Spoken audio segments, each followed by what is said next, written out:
नमस्कार दोस्तों, खुद का घर परचेस करें या फिर रेंट से रहें, यानी कि ईएमआई दें या फिर रेंट दें, कौन सा है दोनों में से बेस्ट ऑप्शन? क्या यही विचार आपके भी मन में आता है? अगर हाँ, तो आज का वीडियो आपके लिए। आज इस वीडियो के माध्यम से हम ये पूरा कंफ्यूजन ही दूर कर देंगे कि खुद का घर लें या फिर रेंट से रहें। एक्चुअली यह डिसीजन सिर्फ इमोशन का नहीं है, तो बहुत सारी प्रैक्टिकल बातें भी इसके अंदर देखना बहुत जरूरी है। यह टोटली डिपेंड करता है आपका इनकम, लाइफस्टाइल और फ्यूचर प्लानिंग के ऊपर।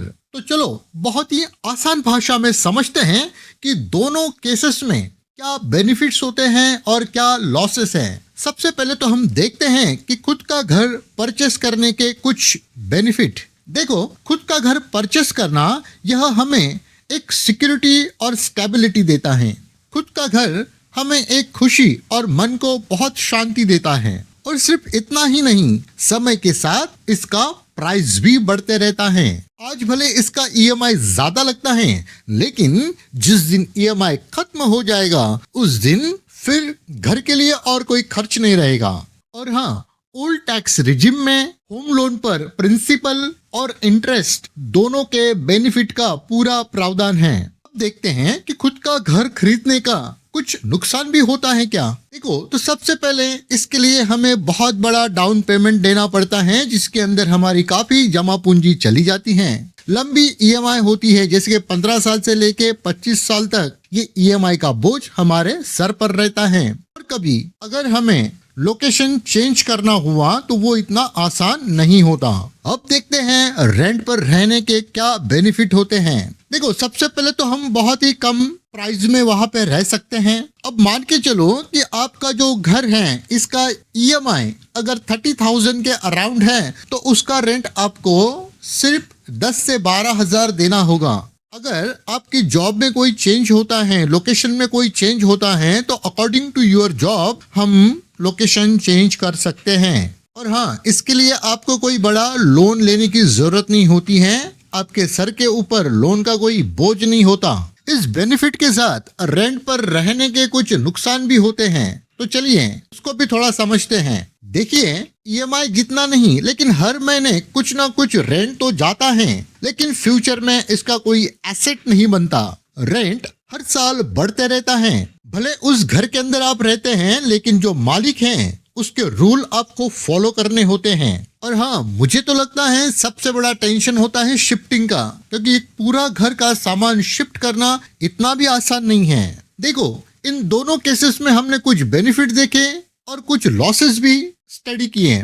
तो अब एग्जैक्टली समझते हैं कि किन के लिए घर परचेस करना एक सही निर्णय होगा और किन लोगों के लिए रेंट पर रहना सही निर्णय होगा। तो देखो, कब घर खरीदना चाहिए? जब आपकी इनकम स्टेबल हो, यानी कि हर मंथ का जो ईएमआई है वो आप इजीली पेड कर पाए। इजीली मतलब उसका एक सिंपल फॉर्मूला आपको बता दूं, आपका जो इनकम है उसके 30% तक आपका ईएमआई होना चाहिए। उस घर को खरीदने के लिए आपके पास कम से कम 20% का डाउन पेमेंट होना चाहिए। और सबसे इम्पोर्टेंट बात, जो घर आप खरीद रहे हैं एटलीस्ट उसके अंदर आप 10-15 साल रहना चाहिए। अब देखते हैं कि किस सिचुएशन पे रेंट पर रहना सही है। सबसे पहले तो जब आपकी जॉब ट्रांसफरेबल हो, मतलब जॉब की वजह से आपकी ट्रांसफर अगर रेगुलरली हो रही है 4 साल 5 साल के अंदर, तो बेस्ट वे आप रेंटल प्रॉपर्टी में ही रहें। अगर आप जॉब में न्यू हो या फिर आपकी जॉब ऐसी है कि जिसके अंदर आपको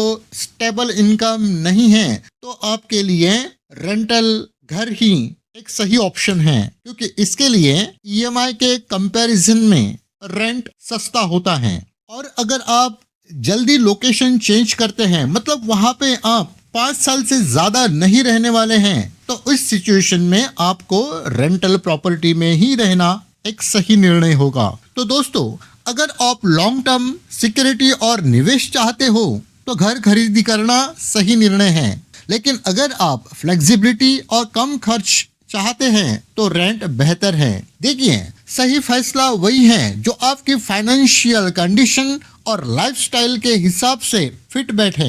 यह इंफॉर्मेशन सुनने के बाद अभी तक तो आपने मन बना लिया होगा कि घर परचेस करें या फिर रेंट से रहें। कमेंट में रेंट या फिर ईएमआई जरूर लिखें। तो दोस्तों, प्रॉपर्टी से रिलेटेड ऐसे ही इंपॉर्टेंट इंफॉर्मेशंस के लिए इस चैनल को अभी लाइक, सब्सक्राइब एंड शेयर करें। मिलते हैं नेक्स्ट वीडियो में। धन्यवाद।